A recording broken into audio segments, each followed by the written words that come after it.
Tafadhali, ili uweze kuwa mtu wa kwanza kutazama video zetu, bonyeza maneno mekundu yaliyoandikwa subscribe chini ya video hii na utakuwa umejihakikishia kuwa mwanafamilia wetu na utopitwa na habari zetu za kiburudani zinazokiki na kumake headline ndani na nje ya nchi ya Tanzania.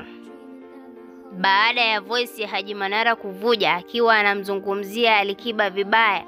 wapo watu wengi walioweza kutokufurahishwa na hicho kitendo cha Haji Manara kuwazungumzia wasanii wengi na hata watu wengine vibaya, kwani Haji Manara amekuwa ni mwanaume ambaye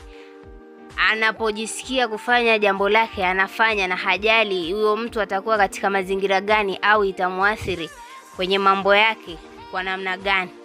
Ikumbukwe Haji Manara hata chanzo cha kuachana na mke wake ilikuwa ni maneno. Haji Manara amekuwa ni mtu ambaye hawezi kutunza siri au kufanya kitu bila kumzungumzia mtu. Ndio maana hata Zailisa aliweza kuachana naye na kuamua kufanya maisha yake mengine, kwani alikuwa ni mtu ambaye anamzungumzia vibaya. Na katika pitapita za msanii Alikiba katika mitandao ya kijamii aliweza kukutana na hiyo voice note ikiwa inasambaa katika mitandao ya kijamii, naye aliamua kufumba macho na kumjibu Haji Manara kwa kuposti ngoma ya Mwana FA ambayo inajulikana kwa jina la Dume Suruali na baadaye kumtagi Haji Manara. Hiyo inaonekana kwamba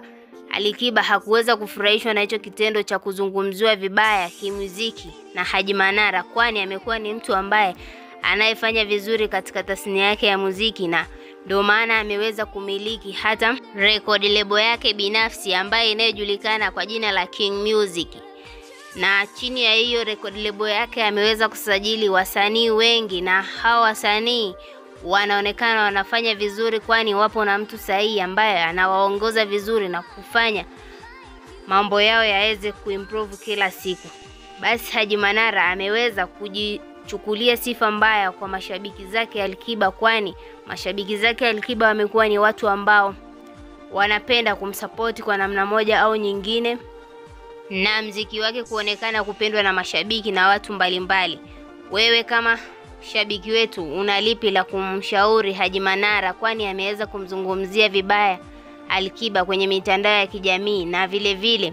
unalipi la kumshauri Alikiba ikitokea Haji Manara ameendelea kumzungumzia vibaya, afanye nini au achukue hatua gani ambazo zitaweza kumlinda yeye pamoja na record label yake ya muziki? Usisahau kutuachia maoni yako ndani ya comment section, na pia usisahau kulike, kusubscribe, kushare na kutani on notification.